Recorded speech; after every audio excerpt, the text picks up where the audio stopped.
First ever factory outlet Mukunda jewellery KPHB Kothapet Khammam Somajiguda Hanamkonda. నమస్కారం, సుమన్ టీవీకి స్వాగతం.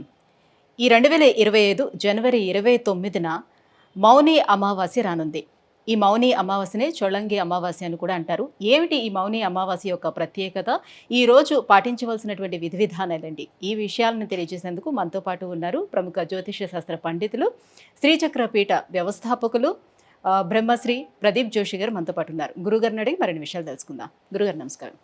శ్రీమాత్రే నమః. గురుగారు, అమావాస్యల్లోని ఈ చొళంగి అమావాస్య చాలా ప్రత్యేకమైనదిగా చెప్తారు. ఏంటి ఈ అమావాస్య యొక్క ప్రత్యేకత? శ్రీ గురుభ్యో నమః. శ్రీమాత్రే నమః. అచింత్య వ్యక్త రూపాయ నిర్గుణాయ గుణాత్మని సమస్త జగదాధారమూర్తయే బ్రహ్మణే నమః. శ్రీమాత్రే. ప్రతి అమావాస్య కూడా శ్రేష్టమైనది. ప్రతి సంవత్సరానికి మనకి 24 పర్వదినాలు అంటారు. వీటిని పూర్ణ దినాలు అని అంటారు, పర్వదినాలు అంటారు. 12 పౌర్ణమిలు, 12 అమావాస్యలు. పౌర్ణమి దేనికోసమనంటే మనము పాజిటివ్ ఎనర్జీ పొందడానికి పౌర్ణమి. అంటే మనము భోజనం చేయడానికి ఎట్లాగైతే మనకు అనుకూలమైన కాలము, భోజనం చేయడం వల్ల ఎట్లాగైతే మనకు శక్తి వస్తుందో, అట్లాగే ఈ యూనివర్సల్ ఎనర్జీ నుంచి, యూనివర్సల్లో ఒక ఎనర్జీ ఉంటుంది. ఆ ఎనర్జీ మనం పొందాలి అని అంటే మనకు పౌర్ణమి. సరే, అదంతుంది.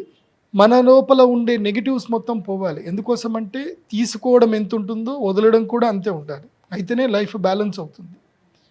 సో మనకి ఎనర్జీస్ ఎంత తీసుకున్నా, సో ఆ ఎనర్జీస్ డిఫికల్ట్ అయినప్పుడు కొన్ని పోగొట్టుకోవాల్సి వస్తుంది. సో నెగిటివ్స్ మొత్తం పోవాలి అంటే అమావాస్య. పాజిటివ్ రావాలి అనంటే పౌర్ణమి, నెగిటివ్స్ పోవాలి అనంటే అమావాస్య. ఎందుకు? పౌర్ణమికి పూర్తిగా ఆపోజిట్ ఏంటిది అని అంటే అమావాస్య. అవునా కాదా? సో పౌర్ణమి మనకి చంద్రుడు పూర్తిగా కనిపిస్తాడు, అమావాస్య చంద్రుడు అస్సలు కనిపించాడు. అమావాస్యకి చంద్రుడు పూర్తిగా సూర్యుడితోటి ఉండిపోతాడు కాబట్టి మనకి కనబడ్డు. సో పౌర్ణమి ఏమవుతుంది? చంద్రుడి యొక్క వెన్నెల్లో మనకి జలము ద్వారా మనకి శక్తి వస్తుంది. మన శరీరంలో కూడా జలం ఉంది కాబట్టి మన శరీరం లోపలికి శక్తి ఆవాహన అనేది ఈజీగా జరుగుతుంది. అమావాస్య రోజు జలతత్వమైనటువంటి చంద్రుడు ఆ యొక్క శక్తిని నీళ్ళల్లోకి ఇచ్చేస్తాడు. ఎందుకోసం అంటే బయట కనబడ్డు కదా, నీళ్ళల్లో శక్తి ఉంటుంది. అందుకే ఆటు పోటు అనేది ఉంటుంది. దీని యొక్క వైశిష్ట్యత ప్రకారము మనం అర్థం చేసుకోవాల్సింది ఏంటంటే, అందుకే ప్రతి అమావాస్య రోజు నదీ స్నానం చేయడము, పితృదేవతలకు తర్పణం ఇవ్వడము, తర్వాత అమావాస్య ముఖ్యంగా ఎవరైతే గనక దీక్షాపరులు ఉంటారో అమావాస్య ఉపవాసం ఉంటారు. ఉపవాసం అంటే ఒక పూట తింటారు, ఇంకో పూట తినరు. కొంతమంది ఉపవాసం కూడా ఉంటారు. అమావాస్య రోజు విశేషం ఏమిటంటే నెగిటివ్స్ మొత్తం దూరం చేసుకోవాలి. అందులోనూ అన్ని అమావాస్యల్లో కొన్ని బలమైన అమావాస్యలు ఉంటాయి. అందులోపల బలమైన అమావాస్యల్లో ఒకటి నదీ స్నానము చేయడానికి, పూర్తిగా నెగిటివ్స్ అన్ని దూరం చేసుకోవడానికి, కుంభమేళ పుష్కర స్నానాలు అన్నీ చేయడానికి అత్యంత అనుకూలమైన అమావాస్య మౌని అమావాస్య. అదే ఈ పుష్యమాసంలో వచ్చే అమావాస్య, పుష్య అమావాస్య. ఈ పుష్య అమావాస్య చాలా శ్రేష్టమైంది. ఇదేమిటంటే మన యొక్క పాపకర్మ పంకిలమంతా కూడా పోగొట్టుకోవడానికి పుష్య అమావాస్య. తర్వాత మాఘ అమావాస్య వస్తుంది. మాఘ అమావాస్య చాలా గొప్పది. దాని యొక్క శక్తి ఏమిటి అని అంటే గనక, ఎవరికైతే గనక అనువంశికంగా దుఃఖం వస్తుందో, అంటే సంతానం లేకపోవడమో, తర్వాత ఇంట్లో ఎవరైనా మరణించడమో, అలాంటివి అనువంశికంగా దుఃఖం వచ్చేటువంటి వాళ్లకు మాఘ అమావాస్య శ్రేష్టమైంది. అలాంటి మాఘ అమావాస్య రోజు పుష్కర స్నానం చేసినా, నదీ స్నానం చేసినా, తర్పణాలు చేసినా వాళ్ళకి సంతాన భాగ్యం అనేది 100% కలుగుతుంది. అనువంశిక దోషాలన్నీ కూడా పోతాయి. ఆ తర్వాత ఇంకోటి ఉంటుంది, మహాలయ అమావాస్య. అది మనకి భాద్రపద మాసంలో వస్తుంది. ఆ అమావాస్య చాలా శ్రేష్టమైంది. అది పిండ ప్రదానాలకు, పితృదేవతలు చేయడానికి. ఎందుకోసం అంటే పితృదేవతలు సంతోషించాలంటే ఆ అమావాస్య. ఇంకొక అమావాస్య ఉంటుంది, అది పవర్ఫుల్ అమావాస్య, డబ్బులు ఇస్తుంది ఆ అమావాస్య. ఆ అమావాస్య లక్ష్మీ పూజ చేస్తే లక్ష్మీదేవి కనకవర్షం కురిపించేస్తుంది. అదేంటి మీ అందరికీ తెలుసు కదా, ఏంటిది? అది దీపావళి. ఆశ్వయుజ అమావాస్య, దీపావళి.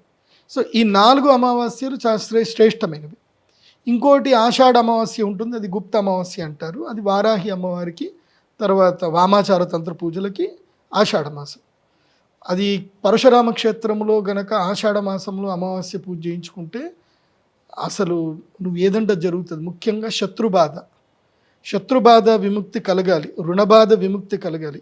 ఏ మనిషికైనా జీవితంలో దుఃఖం వచ్చేది ఒక అన్ఎక్స్పెక్టెడ్ థింగ్ వల్లనే జరుగుతుంది. ఇప్పుడు మీరు ఎంతో ఇష్టంగా ఒక ల్యాండ్ కొనుక్కున్నారు, ఒక 10 ఎకరాలు ఎక్కడో కొనుక్కున్నారు, మీ జీవితకాలం కష్టపడి సంపాదించినట్టు కొనుక్కున్నారు. మీరు కొన్న కరెక్ట్గా ఒక నెల రోజులకు ఒకడు వస్తాడు, నాకు ఇది ఆల్రెడీ అగ్రిమెంట్ జరిగింది, ఇది నాది అని కేసు పెట్టాడు. మీ 10 కోట్లు అక్కడ ఇన్వెస్ట్ చేశారు. ఆ కేసు తేలేసరికి 10 ఏళ్ళు అవుతుంది. దాంట్లో ఏమీ లేదు, వాడేదో డూప్లికేట్ డాక్యుమెంట్ చేసుకొని వచ్చాడు, డూప్లికేట్ సంతకం పెట్టుకొని వచ్చాడు. కానీ కోర్టు అది తెలియదు కదా, 10 ఏళ్ళు అవుతుంది. పరిష్కారం ఎక్కడ, ఎవరిని అడుగుతారు? దానికి ప్రతి అమావాస్య అమ్మవారు అనుగ్రహించింది. బగలాముఖి అమ్మవారు చెప్పింది, మీరు అమావాస్య రోజు రండి నా దగ్గరికి, మీ బాధలు ఏవో చెప్పుకోండి. అంటే లైక్ జనతా గ్యారేజ్ లాగా అనమాట. అమ్మవారు గ్యారేజ్ ఓపెన్ చేస్తుంది, రండి మీ ప్రాబ్లమ్స్ ఏందో మొత్తం చెప్పండి, అమావాస్య నేను మీ అందరికీ అవైలబుల్ ఉంటాను, మీ బాధలన్నీ కూడా వింటాను అని అమావాస్య బగలాముఖి అమ్మవారు అనుగ్రహించింది. అందుకే ప్రతి అమావాస్య మా శ్రీ చక్రపీఠంలో బగలాముఖి పూజ చేస్తాం. ఈసారి మీరు అంటున్న ఈ చొల్లంగి అమావాస్య అంటున్నారు కదా, ఈ చొల్లంగి అమావాస్య ఏమిటంటే కనుక మనము పైరు మొత్తం కూడా తీసేసి, ఇప్పుడు సంక్రాంతికి పైరు తీసేస్తాము, ఈ చొల్లంగి అమావాస్యకి మనం ఏం చేయాలి అని అంటే పైరుని పూజ చేసుకోవాలి. అంటే ఆ భూమి మొత్తం చదును వేసి భూమి పూజ చేసుకోవాలి. భూమి పూజ చేసుకొని నత్తలు చల్లాలి. యాక్చువల్లీ ఇది రూల్ ప్రకారం నత్తలు. చొల్లంగి అంటే దీని ఏమంటారు, డొల్ల చేయడము అని అర్థం నిజం చెప్పాలంటే. అంటే భూమిని డొల్ల చేయాలి. మనం ఇప్పటిదాకా సంక్రాంతి వరకు పంటలు పండించుకున్నాం, బియ్యము అంతా ఇంటికి తెచ్చేసుకున్నాం, కానీ మనము భూమిని పట్టించుకోవట్లే. భూమిలో దున్నాలి అని చెప్తున్నారా? మొత్తం అంతా భూమిని దున్ని ఏం చేయాలంటే నత్తలు ఇయ్యాలి. ఇప్పుడు ఆవు పేడ చల్లాలి, నత్తలు వేయాలి. నత్తలు వేసి నెక్స్ట్ కార్తెలు వస్తాయి. ఇప్పుడు ఇది అయిపోయింది, ఇప్పుడు మకర రాశి లోపలికి ఎంటర్ అయ్యాడు, శ్రవణ నక్షత్రం లోపలికి ఎంటర్ అయ్యాడు. మకర రాశి లోపలికి శ్రవణం, కుంభం, శ్రవణం, ధనిష్ట అయిపోయిన తర్వాత ఎప్పుడైతే సూర్యుడు శతభిష నక్షత్రంలోకి ప్రవేశిస్తాడు, శతభిష నక్షత్రంలో ప్రవేశించగానే ఎండ తీవ్రత అనేది పెరుగుతుంది. అప్పుడు భూమి మళ్ళీ తనను తాను ఈల్ చేసుకుంటుంది. మళ్ళీ అప్పుడు మనము నాట్లు వేసుకుంటాం. నాట్లు వేసుకొని కొన్ని రోజులు చూసేసరికి టకటక వర్షాలు పడతాయి, ఇంకా పంటలు చక్కగా పెరుగుతాయి. ఇది టైం ఏంటంటే ఈ చొల్లంగి అమావాస్య నుంచి మళ్ళీ మాఘ అమావాస్య వరకు భూమికి రెస్ట్ టైం అన్నమాట. ఇప్పుడు పంటలు వేయకూడదు, భూమికి రెస్ట్ టైం ఇది. ఈ టైంలో ఏం చేయాలంటే భూమిని మొత్తం కూడా వర్మీ కంపోస్ట్ చేసుకోవాలి. ఇది ఒక పద్ధతి. ఏది మన రైతుల ప్రకారం చూసుకుంటే. ఆధ్యాత్మిక ప్రకారంగా చూసుకుంటే ఒక మనిషి తన యొక్క ఆధ్యాత్మిక సాధనకు మౌని అమావాస్య చాలా శ్రేష్టమైంది. మౌని అమావాస్య నుంచి శివరాత్రి వరకు ధ్యానం చేసుకోవాలి, శివ పూజ చేసుకోవాలి, శివ దీక్షలు చేసుకోవాలి, శివ ధ్యానం చేసుకోవాలి. అందుకే ఈ మౌని అమావాస్య 144 సంవత్సరాల తర్వాత మహాకుంభమేళ వస్తుంది మనకి ఇక్కడ ప్రయాగ్రాజ్లో మహాకుంభమేళలో ఈ మౌని అమావాస్య వెళ్ళి స్నానం చేసిన వాళ్ళు అదృష్టవంతులు. ఇంకా వాళ్ళ యొక్క కర్మఫలం అంతా కూడా పోతుంది. ఇంకా 144 సంవత్సరాలంటే ఈ జన్మకి ఇక్కడనే వస్తుంది. మన పిల్లలకు కూడా దొరకదు అదృష్టం.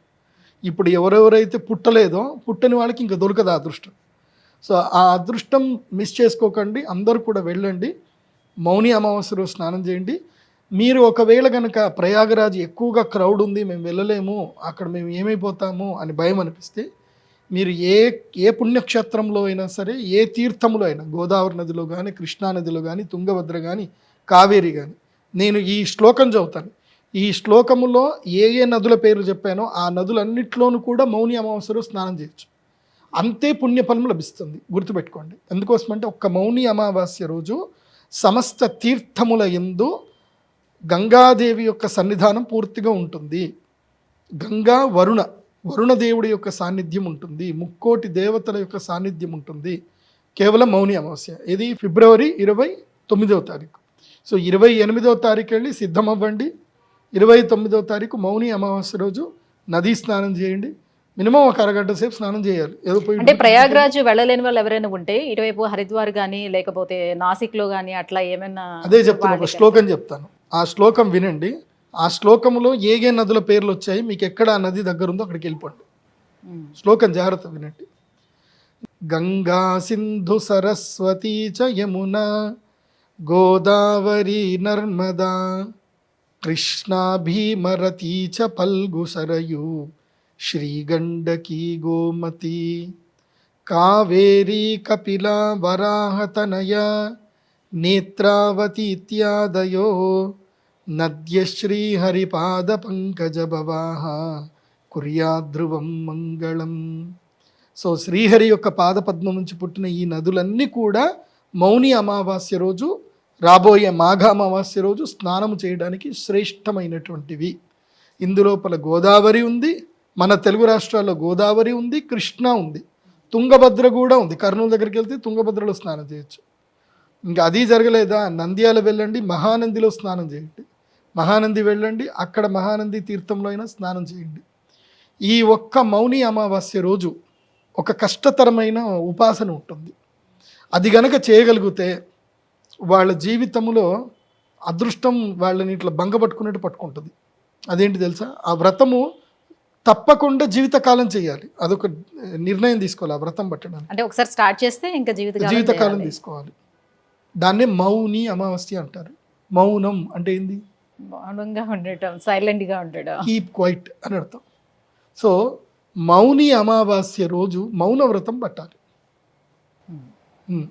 మౌన వ్రతము ఈ మౌని అమావాస్య రోజు ఒక్కరోజు, అంటే ముందు రోజు రాత్రి నుంచి మొదలుకొని ఇంకా నువ్వు పడుకున్నావు అంటే నెక్స్ట్ డే తెల్లారగానే ఏరా ఎవడరా పొద్దున్నే నన్ను లేపింది అని అనకుండా, పొద్దున్న లేవనే కాఫీ అని అనకుండా సైలెంట్గా ఉండాలన్నమాట. ఒక్క మౌని అమావాస్య రోజు సైలెంట్గా ఉండాలి. సైలెంట్గా అంటే ఇంకా రాయడము, ఈషారాలు చేయడాలు ఏవి చేయకూడదు. ఎవరితో సంపర్కం ఉండకూడదు. దైవ సన్నిధానంలో ఉండిపోవాలి. ఒక్క మౌని అమావాస్య రోజు తమ యొక్క వాక్కును శివుడికి ఎవరైతే తర్పణం చేస్తారో, అంటే ఆ ఒక్కరోజు వాక్కుని శివుడికి అంకితం చేయాలి. వాక్కును అంటే మనస్సును కూడా, ఎందుకోసం అంటే మనస్సు ఆలోచిస్తుంది కదా. సో మనస్సు ఆలోచించకుండా, మనస్సు ఆలోచిస్తేనే కదా మాట వచ్చేది. సో మనస్సుని వాక్కుని పూర్తిగా శివ సాన్నిధ్యంలో వదలాలి. అంటే మౌని అమావాస్య రోజు ఏదైనా శివాలయం, ఏదైనా దేవాలయం వెతుక్కొని వెళ్ళి అక్కడ సేవ చేయాలి. పూర్తిగా స్నానం చేసి అక్కడనే నదిలో స్నానం చేసి శివుడికి మంచిగా ఇది చేసేసి క్లీన్ చేసి మంచిగా గుడి అంతా అవన్నీ క్లీన్ చేసి సేవ చేసుకోవాలి. శివుడైనా సరే కృష్ణుడైనా. నేను ప్రాక్టికల్గా చెప్తున్నాను, నా అనుభవం చెప్తున్నాను. మేము మధ్వ సాంప్రదాయం. మా పూజ్య గురువులు శ్రీమన్ మధ్వాచార్యుల వారు, ఆనంద తీర్థాచార్యులు అంటారు. మాకు ఆరిజిన్ ప్లేస్ వచ్చేసి మాకు అందరికీ ఉడిపి క్షేత్రం. ఉడిపి అక్కడ అష్టమఠాలు ఉంటాయి. మౌని అమావాస్య వచ్చింది, ఏం చేయాలి, ఇది ఉంది, మా గురువు గారు చెప్పారు ఏం చేయాలి. అటు ఇటు చూస్తే ఉడిపిలో ఉన్నాను నేను. ఉడిపిలో అక్కడ తీర్థం ఉంటుంది, అక్కడ చిన్నగా కోనేరు ఉంటుంది. అక్కడ కృష్ణమఠంలోనే కోనేరు ఉంటుంది. మాకైతే అలౌడ్, ఎందుకోసం అంటే మేమంతా మా బ్యాచే కాబట్టి మాకంతా అలౌడ్, వేరే వాళ్ళకి అలౌ చేయరు అక్కడ. సో లోపల దిగి తీర్థానికి పుణ్యక్షేత్రానికి మధ్యలో శ్రీమన్ మధ్వాచార్యుల వారి యొక్క విగ్రహం ఉంటుంది. మౌని అమావాస్య ఏం చేయాలి, మౌనంగా ఉండి సాన్నిధ్యంలో ఉండాలి. సో నేను మా గురువు దగ్గరికి వెళ్ళిపోయా. నాకు మా గురువే దైవం కాబట్టి ముకుంద భక్తియే గురుభక్తి జాయే అని మాకు శ్రీమన్ సుమధ్వ విజయలో చెప్పారు. కాబట్టి నేను వెళ్ళి అక్కడ అన్ని పావురాలన్నీ పాడుపాడు చేసేసాయి. ఆ రోజంతా అక్కడనే ఉండి మొత్తం క్లీన్ చేసేసాను నేను. నా టైం అంతా అక్కడనే, ఇంకెవ్వరితో మాట్లాడలేదు. భోజనం చేసా, మళ్ళీ నీళ్ళలో దిగి ఈదుకుంటూ వెళ్ళి మొత్తం అదంతా క్లీన్ చేసి దండం పెట్టేసుకొని వచ్చా. నెక్స్ట్ మూమెంట్ నా లైఫ్లో టర్నింగ్ పాయింట్ వచ్చింది. అప్పటి వరకు నా దగ్గర డబ్బులు ఎంత ఉండే ఏంటంటే నా బ్యాంక్ అకౌంట్లో 10,000 కూడా ఉండకపోతుండే. ఇప్పుడు దానికి 100 టైమ్స్ నా దగ్గర ఇన్కమ్ ఉంది ఇప్పుడు. దానికి కారణం ఏంటంటే గురువు అనుగ్రహం. ఒక మంచి ముహూర్తం అప్పుడు మనం గురు సేవ చేస్తే మనకు అనుగ్రహం కలుగుతుంది. అందుకే మౌని అమావాస్య రోజు మీరు ఫ్యామిలీకి దూరంగా వెళ్ళిపోండి. ఎవరైనా సరే ఫ్యామిలీకి మీరు ఎన్ని రోజులు సేవ చేసినా చివాట్లు పవాట్లు తప్ప ఏముండదు, ఏమీ దొరకదు. నాకేంటి, ఫ్యామిలీకి మీరు ఎంత సేవ చేసినా ఫైనల్ డే వచ్చేసరికి నాకేంటి, ఎరా నీకోసం ఇల్లు కట్టారా, ఇవన్నీ చేశారా, అది కాదు నాన్న నాకేంటి. భార్య అడుగుతుంది, నాకు ఇంట్లో బట్టలు లేవు నాకు అంటుంది. తీరా కబోర్డ్లు ఓపెన్ చేస్తే పాపం ఈయనది ఒకటే కబోర్డ్లు ఉంటుంది, మిగతాది మొత్తం ఆమె ఉంటాయి. 90% ఆమె ఉంటాయి, 10% మాత్రం ఈయనది ఉంటుంది. ఈయనకు మాత్రం బట్టలు లేవంటే ఏది ఇవి ఇన్నిగానో ఉన్నాయి, ఒకటని వేసుకున్నారా మీరు అని అంటుంది. ఆవిడని మాత్రం అడిగితే బట్టలు లేవు అంటుంది ఆవిడ. ఇక్కడ ఉన్నాయనంటే అవి నేను వేసుకున్నది మళ్ళీ ఎట్లా వేసుకుంటాం, అది అంతే. సో నాకేంటి మళ్ళీ, సో ఈ ఒక్కరోజు మీరు దైవ సేవలో పూర్తిగా పాల్గొంటే, ఒక్కరోజు దైవ సేవలో పాల్గొంటే జీవితాంతం మీరు కుటుంబ సేవ చేసుకునే శక్తి వస్తుంది. ఆ తర్వాత భార్యకి సేవ చేసినా, పిల్లలకి ఏం చేసినా రావాల్సిన ఏదైతే పోగొట్టుకున్న టైం, పుణ్యకాలం ఏదైతే ఉందో అది ఒక్కరోజుతో సిద్ధిస్తుంది. కాబట్టి ఈరోజు సేవ చేయండి. అవసరమైనప్పుడు మౌనంగా ఉండడం అలవడుతుంది. అది ఉంటుంది, కాకపోతే కష్టం అది. ఈ ఒక్క మౌని అమావాస్య రోజు మీ భార్యలకు చెప్పండి. ఈ వీడియో అందరూ మీ భార్యలకు షేర్ చేయండి. ఏ భార్యల వల్ల, ఎవరి మాటల వల్ల అయితే కనుక మీ జీవితం ముందుకు సాగుతుందో వాళ్ళకి షేర్ చేయండి. ఈ ఒక్కరోజు గురువు చెప్పారు, నువ్వు మౌనంగా ఉంటే నీకు 100 చీరలు వస్తాయట అని చెప్పి ఏదైనా ఒకటి షేర్ చేయండి. ఒక్కరోజు మౌనంగా ఉండాలి. ఈ రోజు మౌనంగా ఎవరైతే ఉంటారో వాళ్ళకి అదృష్టం ఉంటుంది. మౌనంతో పాటు ఉపవాస దీక్ష కూడా తీసుకోవాలి. ఉపవాసం చేస్తే మంచిది, లేకున్నా పర్లేదు. లైట్గా తినాలి, పూర్తిగా తినకూడదు. తినడం అంటే మంచిగా తినేసి, గురుగారు చెప్పారు కదా మౌని అమావాస్య ఏముంటుంది, మంచిగా ఇప్పుడు మౌనంగా ఉండాలి తినేసి పడుకుంటే అయిపోతుంది కదా, అట్లా ఉండకూడదు. ఉండాలి, మౌనంగా ఉండాలి, భగవత్ సేవలో ఉండాలి. అంటే మనస్సు భగవంతుని పైన కేంద్రీకృతం అయి ఉండాలి. ఇప్పుడు చిన్నప్పుడు నేను కూడా ఉపవాసం ఉండేవాడిని ఏకాదశి రోజు. ఇప్పటికి కూడా ఉంటున్నాను, ఈ మధ్య తగ్గింది. సో ఏకాదశి ఉపవాసం ఉండి కళ్ళు మూసుకొని పడుకుంటే మంచిగా సపోటాలు, దానిమ్మలు, యాపిల్స్, పళ్ళు, పలహారాలు అన్నీ కళ్ళలోకి వచ్చేటి అన్నమాట. సో మనస్సుతోటి వాటిని ధ్యానిస్తూ ఉపవాసం ఉంటున్నా అంటే అది తప్పది, దాన్ని మిథ్యాచార అంటారు. సో మనస్సుతో అంటే కర్మేంద్రియాన్ని సంయమ్య అస్తే మనసాచరాన్ని ఇంద్రియాత్మ విమూఢాత్మ మిథ్యాచార సౌచ్యతి. అంటే ఇంద్రియాల్ని బలవంతంగా కంట్రోల్ చేసి మనస్సుతో మాత్రం ఎప్పుడు తెల్లారుతుందో, ఆరెప్పుడవుతుందో తెల్లారగానే తినేయాలి. ఈసారి వీళ్ళంతా ఉపవాసం కదా, 6 గంటల దాకా వెయిట్ చేస్తూ ఉంటారు అనమాట. కొంతమంది 12 గంటల దాకా వెయిట్ చేస్తూ ఉంటారు. నాకు ఒక ఫ్రెండ్ ఉండేవాడు, వాళ్ళకి రైస్ మిల్ ఉంటుంది. వాడు ఏంటంటే నిజామాబాద్లో నేను మందు తాగా అని వాళ్ళ అమ్మకి నాన్నకి ప్రామిస్ చేసిండట, వాళ్ళ భార్య ప్రామిస్ చేసిండట. సో వాడికి ఎప్పుడు మందు తాగాలనుకునే నిజామాబాద్ డిస్టిక్ దాగి మెట్పల్లి పోయి మందు తాగేసి వస్తాడనమాట. లేకపోతే అటు కామారెడ్డి పోయి మందు తాగేసి వస్తాడు. నేను చెప్పిన కదా నిజామాబాద్లో తాగనని చెప్పిన, మంది ఆడిపోయి తాగిస్తే దాంట్లో ఏముంది అని అంటాడు. సో అట్లుంటుంది అనమాట. కాబట్టి మౌని అమావాస్య జీవిత కాలానికి సరిపడా యోగాన్ని అయితే ఇస్తుంది. దానికి నదీ స్నానం చేయాలి, దైవ సాన్నిధ్యంలో ఉండాలి. ఒక్కరోజు ఇల్లు వదిలిపెట్టాలి. వదిలిపెడితే మిమ్మల్ని ఏం వదిలిపెట్టాలో అవన్నీ మిమ్మల్ని వదిలేసి వెళ్ళిపోతాయి, ఏవి మిమ్మల్ని బాధ పెడుతున్నాయి. అందుకే మౌని అమావాస్య శ్రేష్టము. శత్రుబాధ, రుణబాధ, దుఃఖం ఉంది. ఇందాక చెప్పాను, ఇట్లా ల్యాండ్ ఇష్యూసు, ఏమైనా ప్రాపర్టీస్ అమ్ముడు పోకపోవడము, తీవ్రమైన అనారోగ్యము, ఇవి ఏవి ఉన్నా సరే అమావాస్య రోజు మా శ్రీచక్ర పీఠానికి రండి, బగలాముఖి పూజ చేసుకోండి, పక్కా రిజల్ట్ దొరుకుతుంది. మొన్ననే ఒక కొడంగల్ నుంచి ఒక ఆయన వచ్చాడు, సార్ గురూజీ నా ల్యాండ్ అమ్ముడు పోతలేదు గురూజీ అని వచ్చాడు. చేసుకో అని చెప్పా, పూజ చేసుకున్నాడు, తెల్లవాళ్ళు చెల్లాడు. 1,20,00,000 ఎక్స్పెక్ట్ చేశాడు, 1,50,00,000కి రేకరం అమ్ముడుపోయింది. So is happy now. అట్లా హ్యాపీ అని చెప్పి ఏమన్నా ఇయ్యు అని నేను అడగను. మీది ఏదన్నా మీ టెంపుల్కి మీరు ఏమన్నా డొనేషన్ చేసుకుందా అంటే చేసుకోండి, బట్ బీ హ్యాపీ. కానీ ఇవ్వడం నేర్చుకున్న వాడికే భగవంతుడు ఇస్తాడు. దానం చేయలేనటువంటి వాడికి, చేతిలో ఎముక లేనటువంటి వాడికే దేవుడు ఇస్తాడు. చేతిలో ఎముకుంది, లాక్కుంటాను అంటే దేవుడు ఇవ్వడు. నువ్వు ఎంత నేచర్కి నువ్వు ఎంతగా సపోర్ట్ చేయగలిగితే, ఎంత ప్రొవైడ్ చేయగలిగితే అంత దేవుడు నీకు ఇస్తాడు. అది గురుగారు, మౌని అమావాస్య యొక్క ప్రత్యేకత ఏంటో, ఆచరించవలసినటువంటి విధి విధానాలు ఏంటో తెలియజేసినందుకు ధన్యవాదాలండి. శ్రీమాత్రే.